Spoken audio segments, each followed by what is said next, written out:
Bismillahirrahmanirrahim. Assalamualaikum warahmatullahi ta'ala wabarakatuh.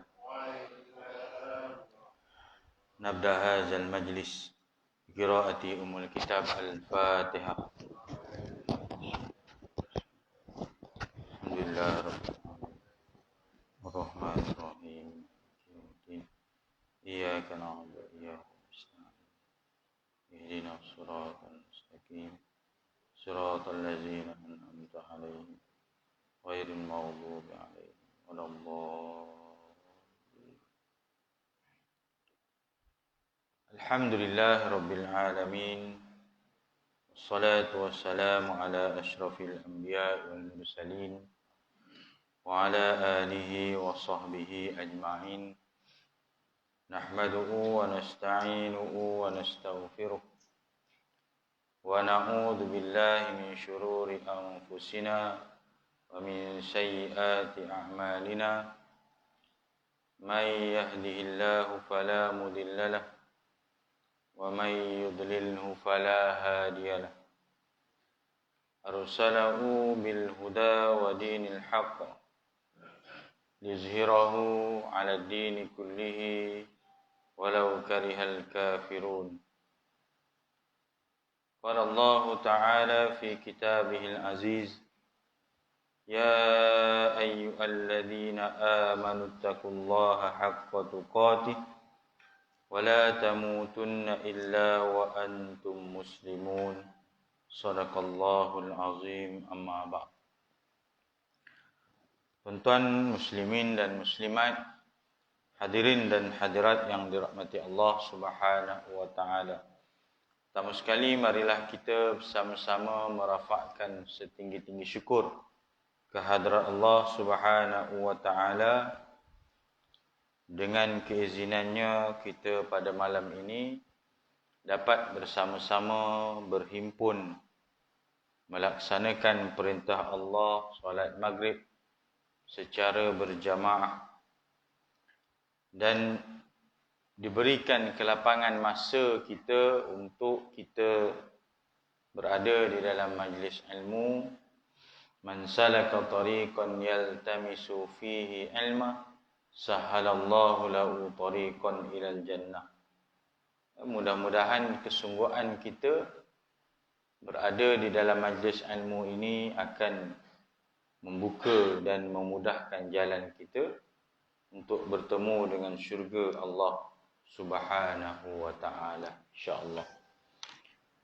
Hadirin hadirat yang dirahmati Allah, di kesempatan ini sama-samalah kita teruskan berdoa kepada Allah Ta'ala. Mudah-mudahan Allah mempermudahkan urusan kita yang masih lagi diuji dengan wabak COVID-19 ini, dan dalam masa yang sama saudara-saudara kita ada yang diuji dengan musibah banjir dalam musim hujan ini.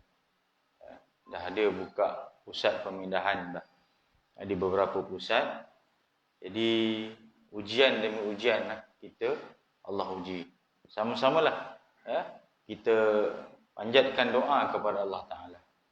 Mudah-mudahan Allah permudahkanlah segala urusan kita, dan mereka-mereka yang diuji dengan musibah ini Allah kurniakan kesabaran dan ketabahan dalam menghadapi setiap ujian ini.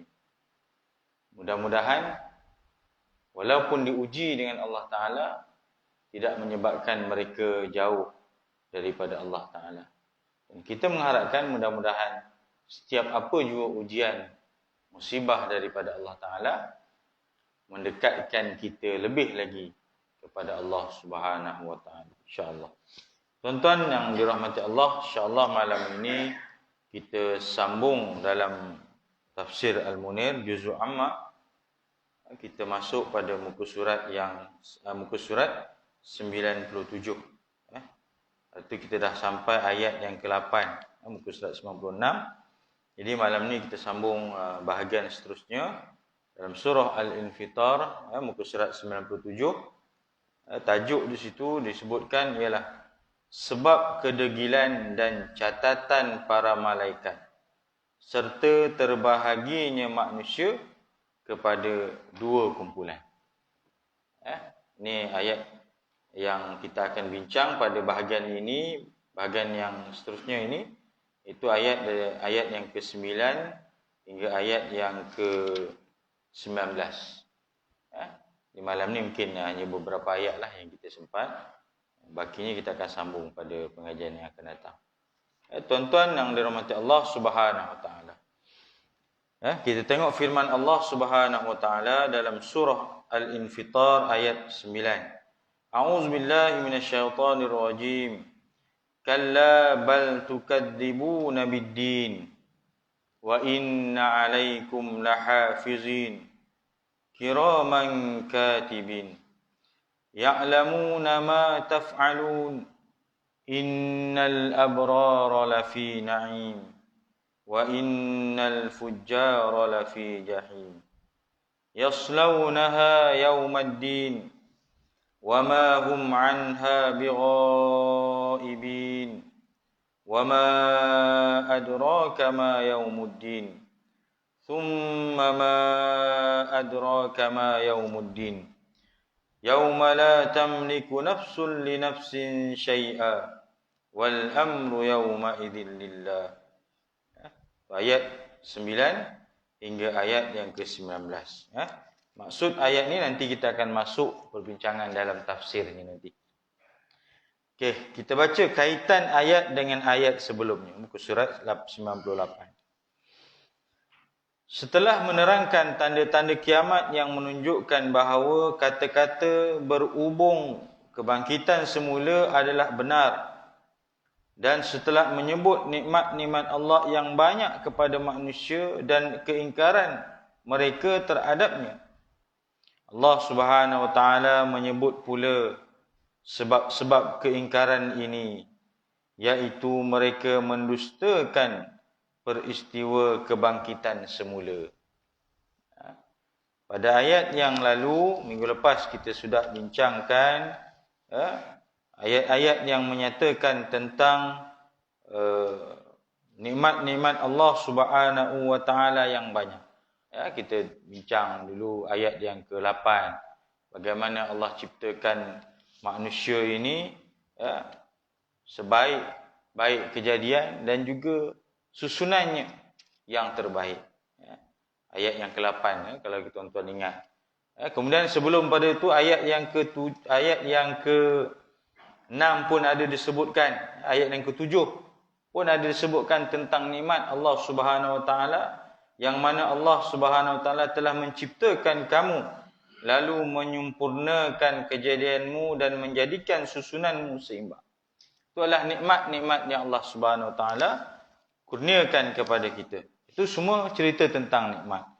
Jadi pada bahagian seterusnya, Allah Subhanahu Wa Taala akan menyebutkan tentang golongan manusia yang ingkar, melakukan pendustaan kepada Allah Ta'ala, bahkan tidak mempercayai tentang peristiwa hari kebangkitan ini. Selalu saya sebutkan sebelum ini bahawasanya dari segi lisan, mungkin susah kita nak dengar dari kalangan orang Islam akan kata, saya tak percaya hari kiamat. Tetapi dari sudut tindakan dan amalannya membuktikan seolah-olah dia tak percaya hari kebangkitan itu berlaku. Maksudnya macam mana tuan-tuan? Kalau benar dia beriman bahawa berlakunya hari kiamat, berlakunya hari kebangkitan, berlakunya yaumul hisab, hari perhitungan amal, maka sudah pastilah dari segi tindakannya, amal perbuatannya masa hidup ini menunjukkan dia ke arah dia beringat dalam melakukan sesuatu. Kalau sekiranya dia melakukan dosa, dia harus ingat bahawa setiap dosa yang dilakukan itu akan dihisab dan dihitung oleh Allah pada hari pengadilan kelak.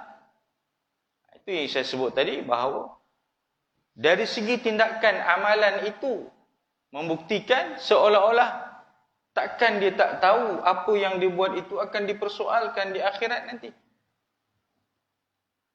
takkan dia tak sedar bahawa dosa yang dia buat itu di dunia ini akan dikira sebagai satu dosa di sisi Allah Ta'ala.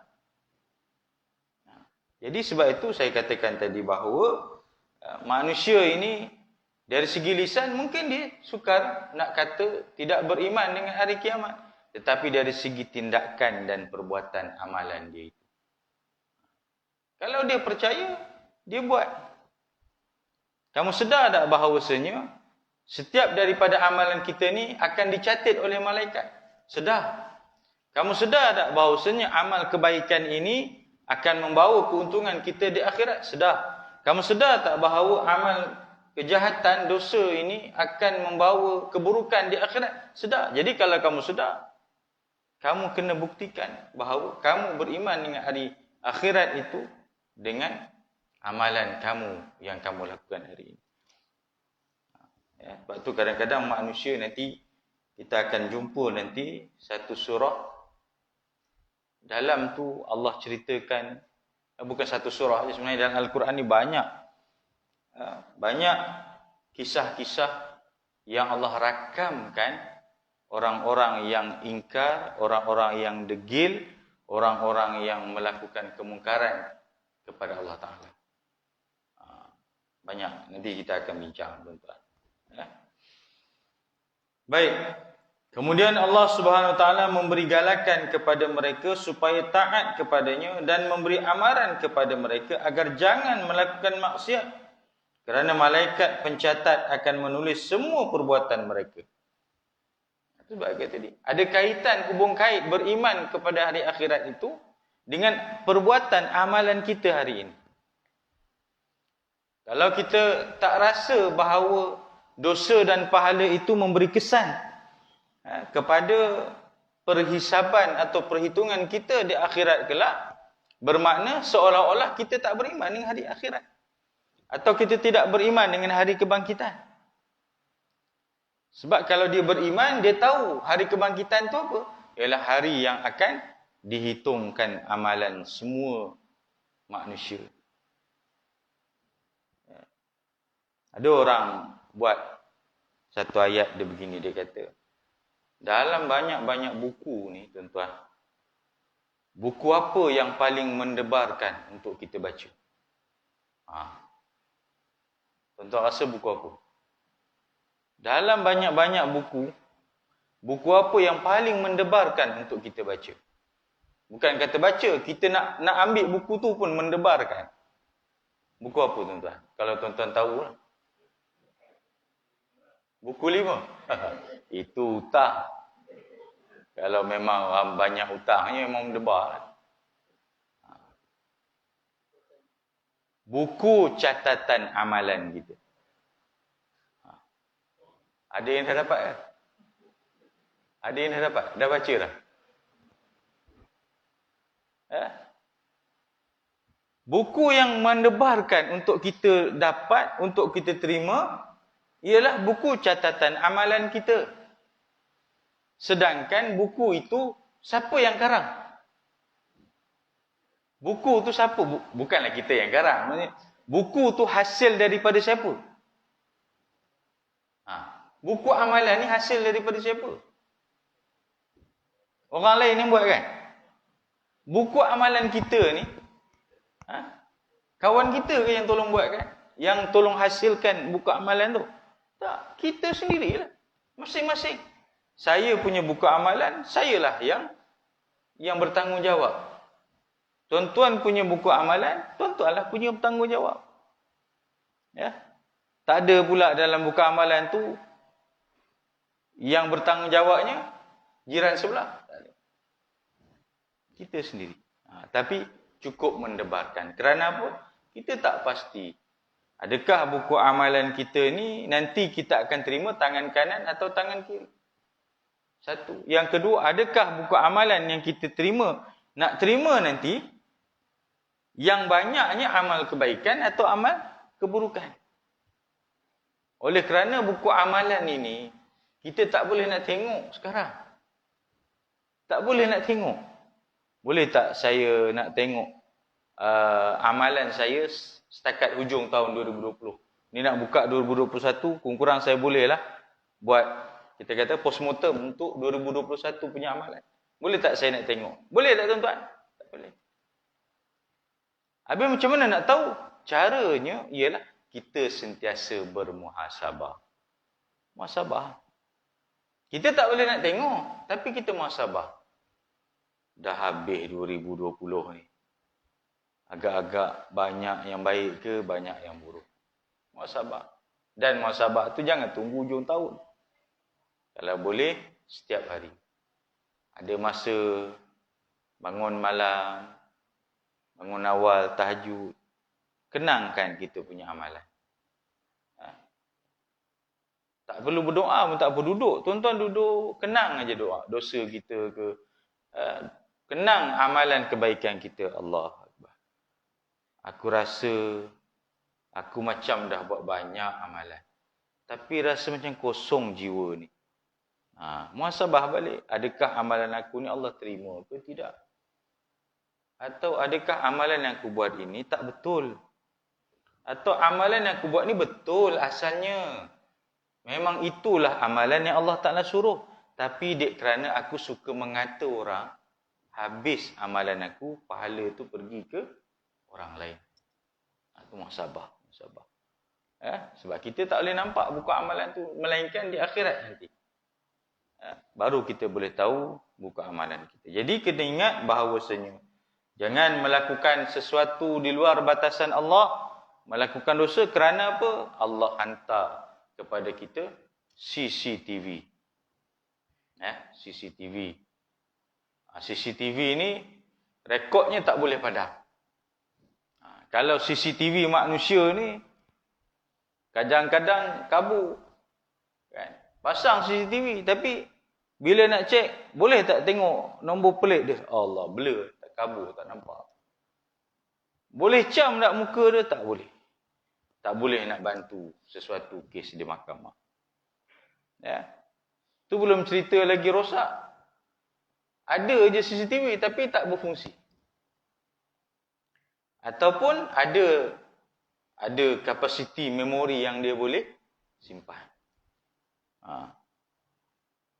Video-video yang 10 tahun dulu agak-agak boleh tengok balik ke CCTV? Boleh tengok? Kalau kita saya nak tengok video tahun 2010 dulu, ada simpan lagi dalam CCTV tu. Tapi CCTV ini yang ada di kiri kanan malaikat ini, yang kita kata sentiasa perhatikan kita dan sentiasa mencatat amalan kita. Kiraman katibin itu. Jadi sentiasalah kita beringat dan berwaspada. Kemudian Allah Subhanahu Wa Taala menerangkan lagi bahawa manusia pada hari kiamat nanti akan terbahagi kepada dua kumpulan. Memanglah dua. Kemuncaknya pun nanti dua je, tuan-tuan. Syurga, neraka. Tak ada golongan atas pagar tu. Ada satu disebut Ashabul A'raf. Itu cerita, adalah ceritanya. Ada ayat, ada kisah dalam surah Al-A'raf tu. Syurga, neraka. Adakah kesudahannya akan masuk ke dalam neraka? Bermakna kita dimurkai oleh Allah Ta'ala.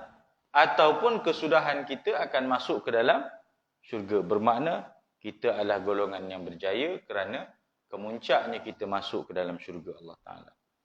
Dua golongan ni sahaja, tuan-tuan. Atau disebut golongan kanan atau golongan kiri. Itu je. Golongan yang baik mendapat nikmat dan golongan yang jahat diseksa serta kekal di dalam neraka. Itu je. Tak ada beza. Yang baik pasti kesudahannya kesudahan yang baik. Allah akan berikan nikmat syurga kepadanya. Bagi yang melakukan kemungkaran kepada Allah Ta'ala, sudah pastilah akan diazab dan diseksa oleh Allah Ta'ala di dalam neraka yang seksaannya jauh tak terperi sakit dan azabnya. Kita tak boleh nak bayang. Jangan kita bayangkan neraka itu macam penjara.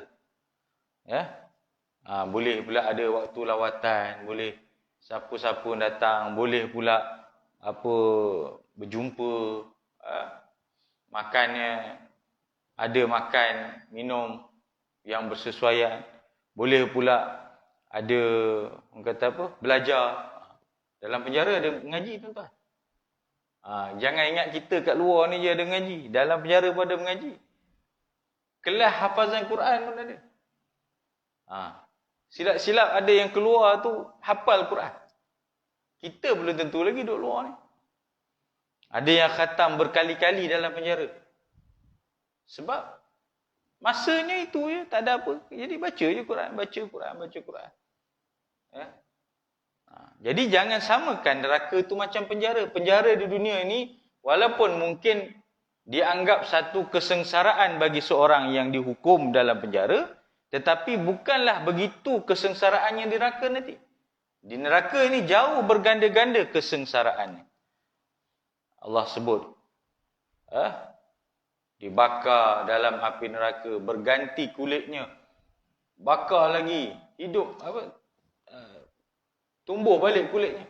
Kullama nadijat juluduhum baddalnahum juludan ghairaha liyadhuqul azab. Bakar, habis, hangus. Dia tumbuh balik.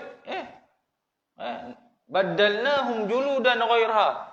Kami gantikan yang lain pula, kulit yang lain lagi. Tujuannya apa? Liyadhuqul azab, untuk nak dirasa pedihnya azab. Mungkin penjara habis tinggi pun gantung sampai mati je lah. Itu kemuncak yang paling besar lah kot. Ataupun yang kedua mungkin sebatan.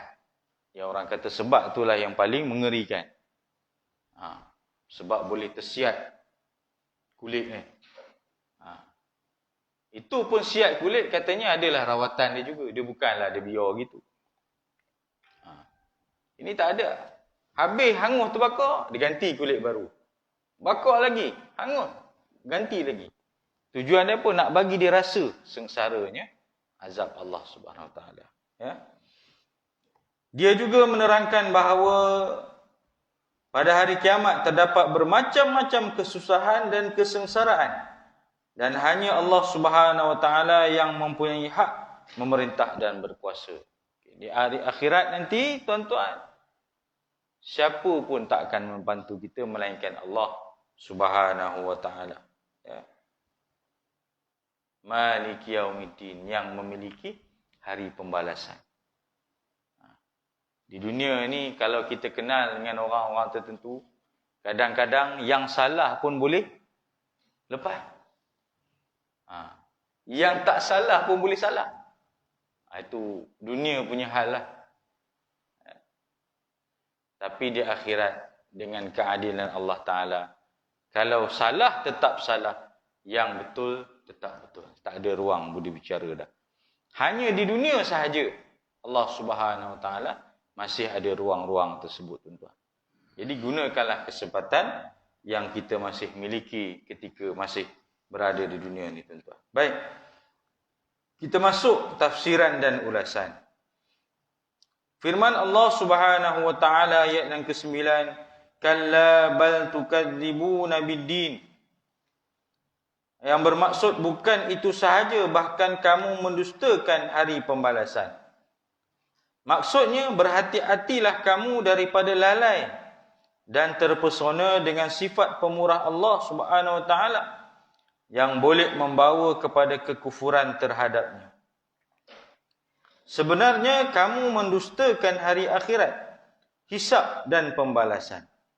Perasaan takut kepada hari ini tidak mendorong kamu untuk terus taat kepada Allah Ta'ala dan menjauhi maksiat. Ni tuan-tuan. Memang Allah Subhanahu Wa Ta'ala bersifat pemurah. Sebab itu pada minggu yang lepas kita dah sebut dah bahawasanya jangan kita terpedaya dengan, maksud saya terpedaya ni bukanlah Allah tu menipu kita.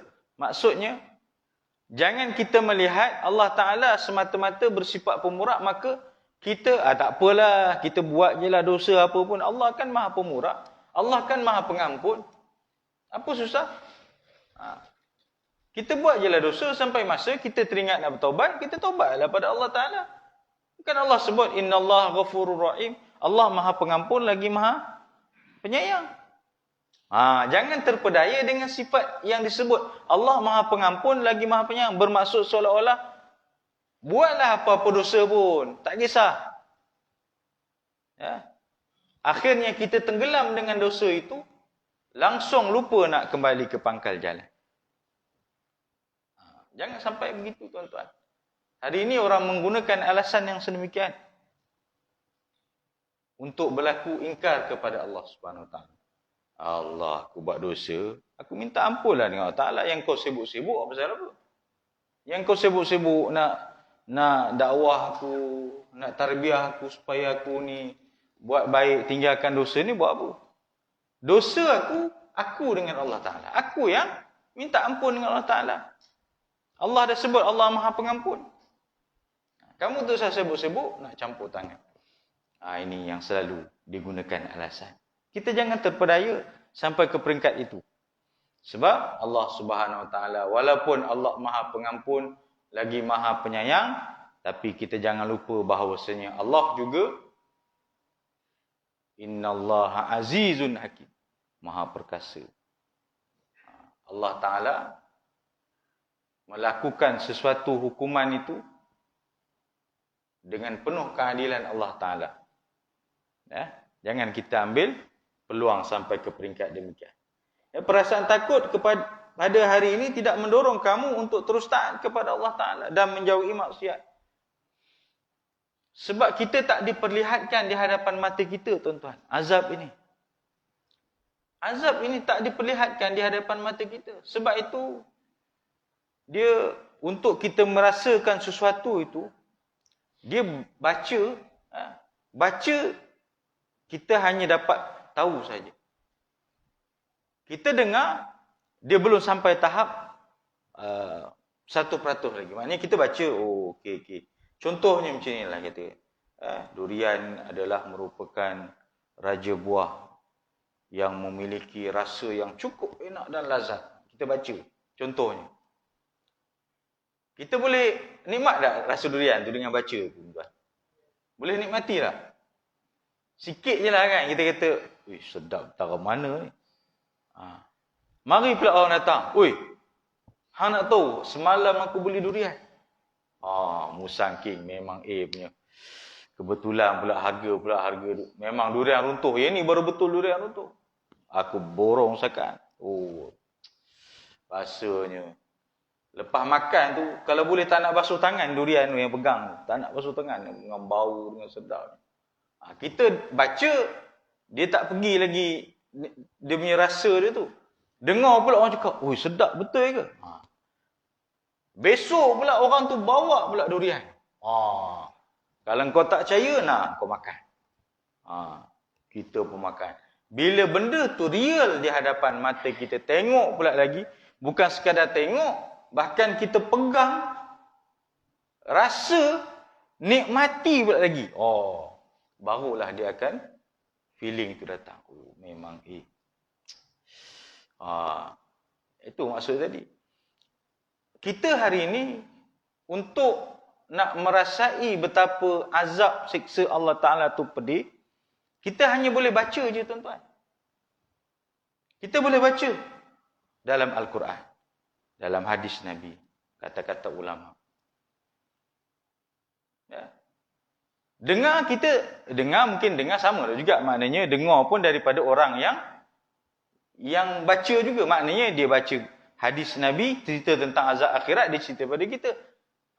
Orang tu pun belum lalui lagi. Ada yang dah lalui, contohnya apa? Azab kubur. Tapi ada tak orang yang dah lalui azab kubur, dia balik cerita kat kita? Ada, tuan-tuan dapat? Saya semalam baru dapat WhatsApp, jiran saya meninggal. Dia sempatlah malam pertama dari alam kubur. Dia kata, seksa betul. Tolong bagi tahu jemaah-jemaah Taman Seseli, buatlah elok-elok amalan ni. Pasal aku dah rasa azab sungguh. Tak ada. Dia macam sakit lah, tuan-tuan, sakit. Sakit ini, kalau kita dengar je, sakit. Apa yang paling sakit? Batu karang. Pasal kita dah lalui dah. Oh. Ya. Dia kata sakit selepas bersalin lah kot. Maknanya bersalin tu pasal perempuan lah. Lelaki ni dia kata itulah batu karang. Kalau kena rasa nak terajang dia kata. Tak kena kita boleh cakap kata, alah takkan aku sakit. Lelaki kot takkan lah. Belum. Dah kena tuan-tuan. Baru dia tahu. Sebab bukan sekadar dia dengar, bukan sekadar dia baca. Sakit batu karang macam ni, simptom dia macam ni. Nanti kalau ni orang pula cerita, aku dah kena memang perik lah. Dia tak kena lagi. Dia dengar pula orang yang kena. Dia kata, betul sungguh sakit. Tiba-tiba dia pula kena. Lagi dia dah lalui benda itu, dia akan rasa beringat. Beringat-beringat pun kadang-kadang lebur juga. Jangan teman baru habis ni, perik sakit ni. Mari sebulan boleh tahan lagi. Udah 2-3 bulan dah hilang, dah sakit, dah batu pun dah buang tu semua. Belasah balon juga. Supalah gaul ke pun. Boleh makan? Tak boleh. Bila dah hilang dan ini, dia balon juga. Itu nak cerita bahawasanya azab akhirat kita tak tahu. Hanya pembacaan dengar daripada hadis Nabi itu saja. Tapi inilah yang nak menguatkan keimanan kita. Sebab itu keimanan ni adalah kepercayaan. Kita percaya dan yakin itu. Beginilah azab Allah Ta'ala nanti. Beginilah nikmat syurga Allah Ta'ala. Syurga pun tak ada siapa yang boleh cerita. Malam tadi aku dah dapat pergi syurga. Tak ada orang boleh cerita. Habis tinggi pun orang kata aku mimpi lah malam tadi. Aku mimpi malam tadi aku. Tak mimpi ni dia tak sama. Jadi susah. Melainkan kita tengok. Macam contoh tuan-tuan. Apabila dipaparkan hukuman sebat. Hukuman sebat penjara tu kan ada video kan. Kita merasa tuan-tuan pernah tengok bagaimana dengan keadaan kita pun rasa ngeri jugalah. Walaupun dengan dibogilkan semua baju semua tak ada. Sekali sebat tu melekat tu Allah. Patutlah sebatannya 6 je. 6 kali sebatan. Rupanya jangankan 6, 1 tu pun rasa udah lah tu. Kita tengok 1 pun udah lah tu. 1. Sebabnya tu pula bukan laju. Bang. Kan? Dengan kulit-kulit tersiat sekali. Itu pun tara dah orang tengok video sebatan, hukuman sebatan ni pun banyak juga kes jenayah berlaku juga. Walaupun bukan semua kes jenayah tu ada hukuman yang sebatan. Mentara orang dah tahu, tengok video bagaimana hukuman sebatan itu pun ramai juga orang masih melakukan jenayah. Apatah lagi kalau tak tengok bagaimana hukuman itu berlaku. Jadi untuk azab akhirat kita tak boleh tengok. Jadi memerlukan keimanan kita lah. Keimanan kita untuk benar-benar menjauhi dosa dan maksiat yang dilarang oleh Allah Subhanahu Wa Taala. Kemudian Allah Subhanahu Wa Taala menegaskan lagi amarannya kepada manusia agar tidak bersifat degil dan dusta. Jangan bersifat degil dan dusta. Kerana apa? Memang manusia ni Allah ciptakan ada akal, boleh fikir. Tapi akal itu mesti disandarkan kepada petunjuk Allah Ta'ala, wahyu Allah Ta'ala. Tapi dia gunakan akal yang Allah Ta'ala bagi kepada dia. Allah yang bagi pada dia, pada benda yang Allah tak suka, dia buat. Sedangkan Allah dah bagi dia macam-macam, tiba-tiba dia buat apa yang Allah tak suka. Kalau nak buat perumpamaan macam inilah tuan-tuan. Pernah tak tuan-tuan jumpa kawan-kawan yang minta pinjam duit? Minta pinjam duit. Pernah? Tak apalah, jawablah dalam hati masing-masing. Kok segan nak jawab kan? Dia datang merayu. Minta tolong je. saya ni bukan apa, tengah PKP ni terkesan sangat. Macam-macam. Ya. Perniagaan pun macam tak boleh nak pergi jauh ni. Pasal haji kerja kerajaan, mungkin tak terjejas. Pinjamlah sikit. Kita pun sedih bunyi dengar je kan. Berapa? Tak banyak. Saya nak buat modal pusing je. Bagilah dalam 3,000 pun jadilah. Nak buat modal pusing je. Allah, aku ni dek kerana kamu ni kawan aku ni, aku tak boleh tinggal. Tak apalah, aku bagi 5,000 lah. Punya baiknya. Minjam 3,000, aku bagi 5,000. Tak apa, bulan depan aku dapat apa ni, untung lepas rolling modal tu, aku bayar balik. Kita pula lagi baik dah lah dia minjam 3,000, kita bagi dia 5,000, bila nak pulang balik pula, bayar balik pula, kita pula cakap, tak apalah, tak payahlah bulan depan. Bila-bila hang rasa hang ada duit, hang bayar. Punya baik. Kalau dia kata, Alhamdulillah. Kalau 10 tahun nanti dia nak bayar pun, gaya kat maknya boleh. Punya baiknya tu. Alih-alih. Contoh. Ini perumpamaan je, tuan-tuan. Dapat duit, bukan dia rolling niaga. Rupanya, beli spare part kereta. Dia up pula dalam Facebook. Dia beli sport rim. Belilah aksesoris itu ini. Up. Alhamdulillah. Rezeki. Dia kata rezeki. Dapatlah aku tukar pakaian bini kedua aku. Bini kedua tu kereta lah. Ada orang bini kedua dia kereta. Punya sayangnya kereta tu macam bini. Dia pun up dalam Facebook. Ambil gambar. Kawan yang bagi hutang pinjam tadi tu, tengoklah. Kata tak ada duit. Niaga tapi elok pula tukar sport rem, tukar aksesori kereta apa semua ni. Tak apa lagi tak apa lagi. Lepas tu tunggu bulan depan. Dia kata dia nak buat rolling niaga, aku tengok tak ada pun niaga nasi lemak apa pun, kuih tak ada pun niaga. Sebelum ni memang niaga nasi lemak apa rumah, tapi tak ada pun aku tengok. Tunggu lagi bulan seterusnya sampai dah 3-4 bulan, tergerak hati tanyalah. Mat, tak maaf lah aku nak tanya, aku bukan nak campur hal kamu. Dah sebelum ni hang pun ada minjam aku. Dia hang janji nak rolling, nak bayar balik lah. Kalau dah lepas modal, dah lepas untung modal kali pertama tu kan. Tapi aku tengok tak ada pun hang berniaga apa kan. Tapi dalam masa sama hang beli aksesori kereta apa semua kan. Jadi tak apalah, hak kereta tu hak kamu lah. Tapi kalau boleh hutang aku tu jangan lupa lah. Masa tu apa dia jawab? Alah, minjam sikit pun nak kira. Nanti aku duduk aku bayar lah. Nampak?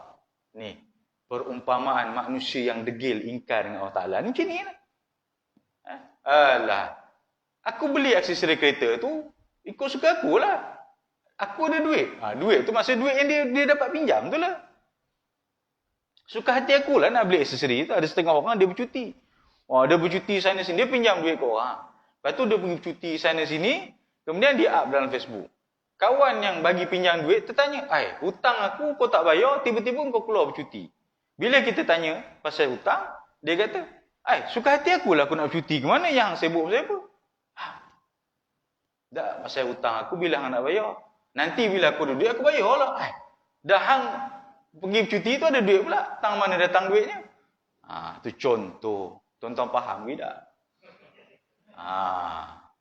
Ke ada yang rupa itu juga pek ni?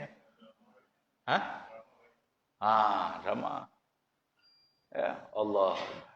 Macam itulah manusia ni tuan-tuan yang ingkar, derhaka Allah Ta'ala, begitulah perumpamaannya.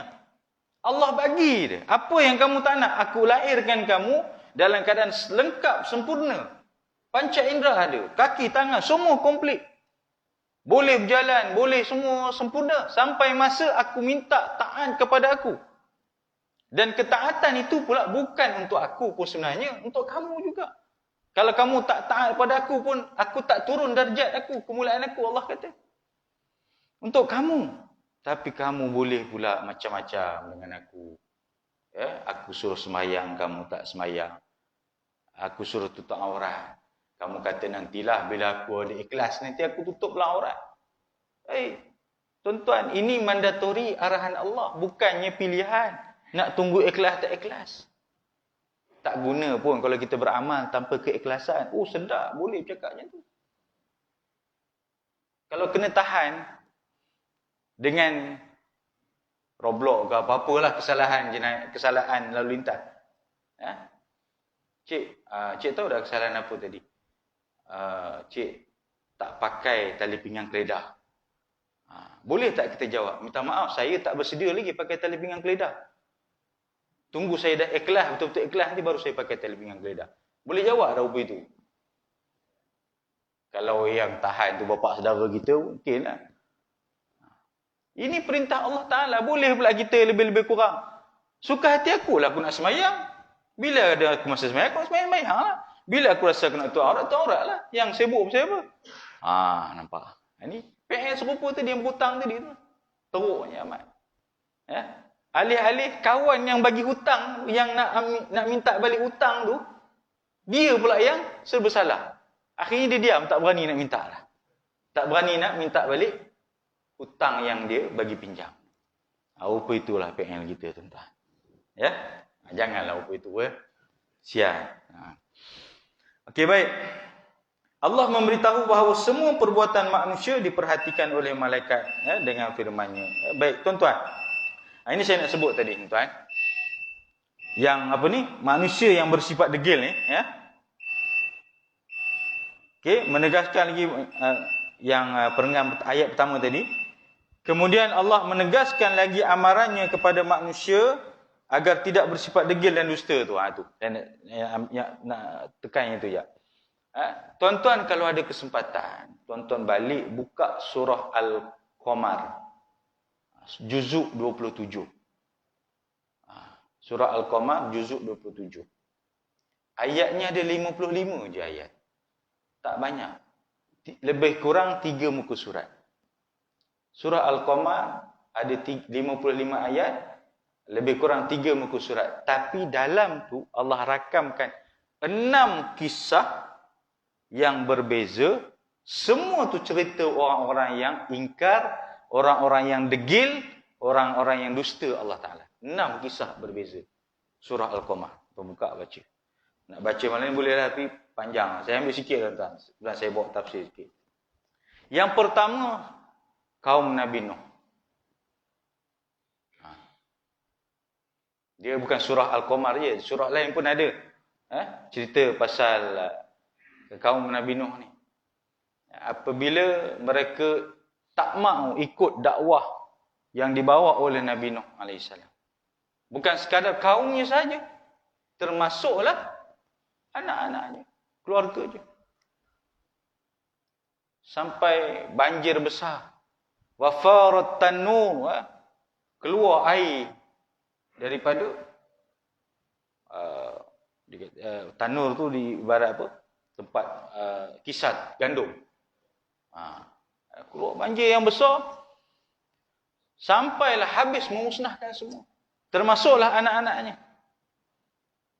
Nabi Nuh kata, ya bunayyar kamana, wahai anak aku, mari naik bersama-sama aku. Anak dia kata, qala sa'awi ila jabali ya'sumini minal ma'. Tak apa, aku boleh panjat gunung yang tinggi, bukit yang tinggi. Bukit gunung habis semua, tenggelam.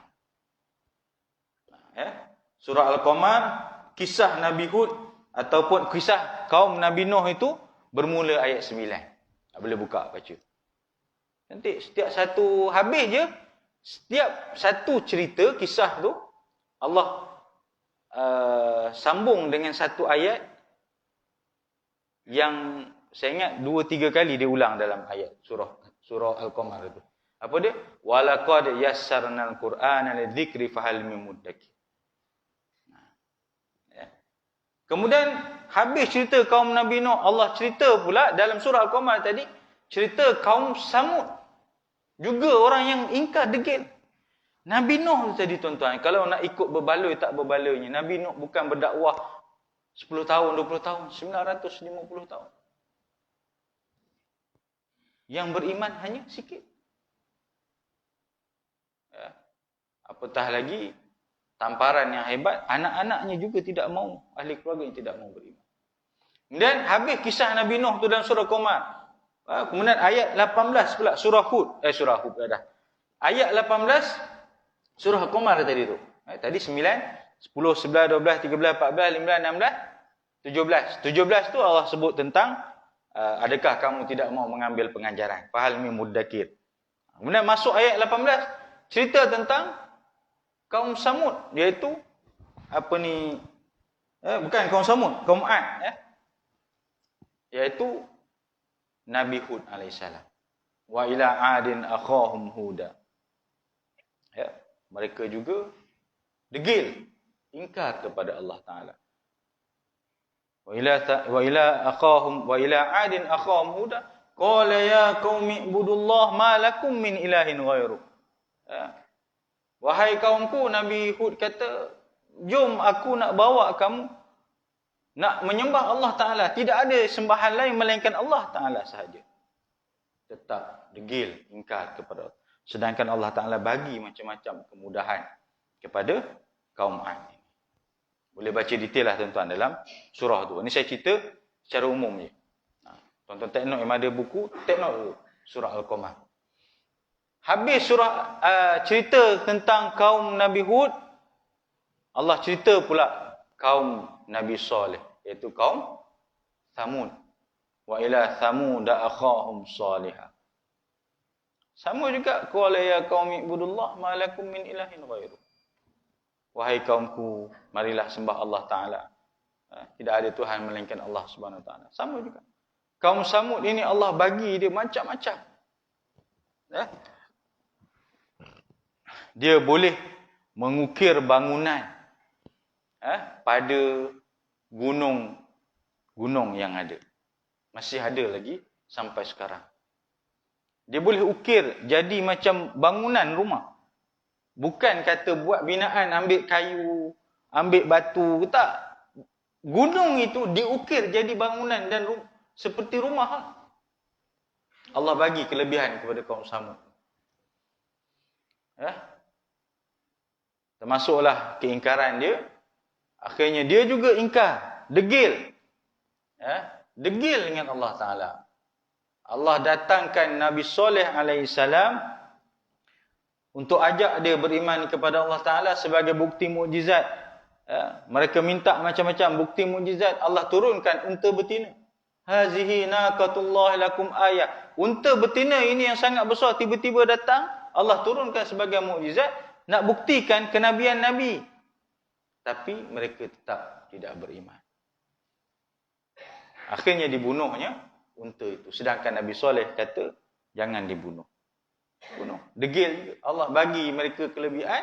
Akhirnya, Allah hantar azab kepada mereka. Dengan bunyi pekikan.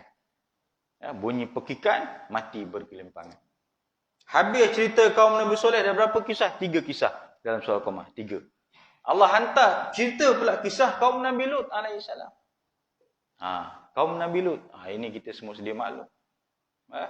Yang melakukan kaum Nabi Lut yang melakukan hubungan jenis. Tuan-tuan carilah dalam Google ke apa ke, atau buka tafsir lah kisah bumi Sodom yang diterbalikkan oleh Allah Subhanahu Wa Taala. Itu lanjutan daripada kisah-kisah kaum Nabi Lut alaihissalam. Itu dalam surah tu. Kisah tentang kaum Nabi Lut ni bermula ayat 33. Tuan boleh tengok surah Qamar tadi ayat 33. Habis kisah kaum Nabi Lut, Allah cerita pula kisah tentang Fir'aun dalam surah Al-Qamar ni pula. Bermula ayat 41. Tentang Fir'aun pula. Fir'aun ni memang kita dah selalu dengar lah. Macam-macam. Sebagaimana yang dirakamkan dalam Al-Quran antaranya. فَالْيَوْمَ نُنَجِّيكَ بِبَدَنِكَ لِتَكُونَ لِمَنْ خَلْفَكَ آيَةً Pada hari ini Allah Ta'ala sebut dalam Al-Quran, nunajjika bi badanika litakuna liman khalfaka ayah. Aku kekalkan tubuh badan kamu. Sampai sekarang ni Allah kekalkan balik. Masih ada mumia Fir'aun tu. Litakuna liman khalfaka ayah. Tujuan dia apa? Untuk jadi pengajaran untuk orang-orang yang mendatang. Ni kita hari ini. Tengok bagaimana Allah rakamkan Al-Quran itu, kesannya ada lagi sampai hari ini. Bila dia mati, mengejar Nabi Musa AS, selepas laut terbelah, Nabi Musa dengan pengikutnya lalu, dan dia pun ikut kejar, akhirnya laut tutup balik, dia mati lemah. Bila nak lemas, dia barulah dia nak mohon beriman kepada Allah Ta'ala. Tapi ketika itu sudah tak diterima. Al-ana, Allah sebut al-ana wa qad asaita qablu wa kunta minal mufsidin. Sekarang baru kamu nak beriman. Sedangkan sebelum ni kamu ingkar kepada Allah Ta'ala situ. Ini semua kisah-kisah, 6 kisah ni orang yang degil, orang yang ingkar, orang yang sombong. Allah kumpulkan dalam surah Al-Qamar itu. Dan yang terakhir Allah cerita pula tentang kaum Quraisy yang juga ingkar kepada Allah Ta'ala. 6 kisah. Ada 55 ayat surah Al-Qamar juzuk 27. Ada dalam tu 6 kisah orang yang derhaka, ingkar kepada Allah Ta'ala. Tuan-tuan boleh rujuk dan tengok nanti. Di kesempatan ni saya tak sempatlah nak bacakan. Baik, sikit lagi kita ambil tuan-tuan satu ayat. Allah memberitahu bahawa semua perbuatan manusia diperhatikan oleh malaikat dengan firman-Nya bermaksud. Padahal setiap kamu, ayat 10 hingga 12. Wa inna alaikum la'afizin kiraman katibin ya'lamuna ma taf'alun. Setiap kamu ada malaikat yang mengawasi ini perbuatanmu yang mulia di sisi Allah dan yang mencatat perbuatanmu. Mereka mengetahui apa yang kamu lakukan. Maksudnya, kamu diawasi oleh para malaikat pencatat yang mulia. Janganlah kamu menemui mereka dalam keadaan melakukan perkara-perkara keji, kerana mereka akan menulis semua perbuatan kamu dan mengetahui semua yang kamu lakukan. Semua yang kita buat ni, semua akan dicatat. Walaupun begitu, tuan-tuan, kita tahu buat baik, malaikat catat. Buat jahat, malaikat catat. Nak bagi tahu bukan pemurah, kita kata sifat Allah Ta'ala ni, betapa besarnya sifat Allah Ta'ala dengan manusia ni. Buat baik memang catat.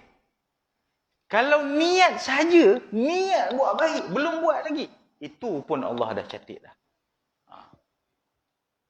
Buat baik memang confirm dapat yang dicatat amal kebaikan. Amal kebaikan belah kanan. Punya baiknya Allah Ta'ala, pemurahnya Allah Ta'ala, Rahman Rahimnya Allah Ta'ala kepada hamba-Nya. Jangankan buat, kamu niat, baru niat je nak buat baik, Allah dah tulis. Malaikat tulis. Aku rasa mula hari ni aku nak setiap kali pergi masjid, aku nak masuk dalam tabung setiap waktu paling kurang RM1. Datang maghrib je RM1. Datang maghrib RM1. Hari ni dia mula RM1. Tiba-tiba besok dia terlupa. Duit tak bawa. Dapat pahala dia sebab dia dah niat lah. Tapi janganlah saja niat saja. Niat manjang. Tak apa, niat dapat pahala. Aku rasa hari ni nak pergi masjid lah. Rasanya dah sebulan lah niat. Itu tak pergi-pergi juga masjid. Tak apa, niat pun dapat pahala dah.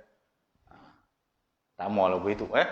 Buat baik, niat saja pun dah. Malaikat dah tulis kebaikan. Apatah lagi buat. Belum kira amal kebaikan yang kita buat tu digandakan pula. Masalul ladzina yunfikuna amwalahum fi sabilillah kamathali habbatin ambatat sab'a sanabil fi kulli sumbulatin mi'atu habbah. Ganda 700 kali ganda. Itu buat baik. Buat jahat pula punya Rahman Rahimnya Allah Ta'ala. Niat je, dia baru nak niat. Jangan catat lagi. Jangan catat lagi. baru niat. Kalau dia buat, barulah catat. Sedangkan buat baik tadi, kita niat je dah dapat pahala dah. Tapi tang kejahatan ni, Allah Ta'ala punyalah kasih sayang dengan kita. Ya, kalau dia niat je buat jahat, jangan catat. Baru bila dia buat, barulah catat amal kejahatan dia. Betapa besarnya Allah Ta'ala kepada kita. Tuan-tuan, mati Allah Subhanahu Wa Ta'ala. Jadi apa lagi yang kita nakkan, tuan-tuan? Punya rahmat dan kasih sayangnya Allah Ta'ala ada kita. Tak nak kalau boleh kita ni banyak buat dosa. Sebab Allah bagi ruang, pahala tu senang dapat. Niat pun dapat pahala. Buat sikit, Allah ganda-gandakan lagi. Baik, kita habiskan sikit. Sebagaimana firman Allah Subhanahu Wa Ta'ala yang bermaksud seorang malaikat duduk di sebelah kanan dan seorang lagi duduk di sebelah kiri. Tiada suatu ucapan pun yang diucapkan melainkan ada di sisinya raqib dan atid. Itu malaikat yang pengawas yang sentiasa ada. Itulah tuan-tuan, kita sentiasa beriman bahawa malaikat akan sentiasa ada di kiri dan kanan kita. Jadi janganlah kita rasa kita duduk jauh daripada orang, kita boleh melakukan dosa tanpa pengetahuan Allah Subhanahu Wa Taala. Kerana malaikat tidak pernah berhenti melakukan tugasannya. Wallahu a'lam. Tuan-tuan, saya mohon maaf andai ada terkasar bahasa. Saya rasa cukup sekadar itu untuk kuliah kita pada malam ini. Yang baik daripada Allah Subhanahu Wa Taala, kelemahan dan kekurangan atas diri saya sendiri. A'udzubillahi minasyaitonirrajim. Bismillahirrahmanirrahim. Allahumma ja'al jam'ana hadza jam'an marhuma wa tafarruqna min ba'dihi tafarruqan ma'suma. Allahumma nawwir qulubana bi nuri hidayatika kama nawwartal arda bi nuri syamsika abadan abada bi rahmatika ya arhamar rahimin. Rabbana atina fid dunya hasanah wa fil akhirati hasanah wa qina adzabannar. Sallallahu alaihi wasallam Muhammad wa ala alihi washabihi ajmain. Alhamdulillahil alamin. Kita tangguh tasbih kafarah dan salat Asar. Subhanakallahumma wa bihamdika. Bismillahirrahmanirrahim. Innal insana lafi khusr illa alladziina aamanu wa amilus solihati tawasaw bis sabr. Sadaqallahul azim. Assalamualaikum warahmatullahi wabarakatuh.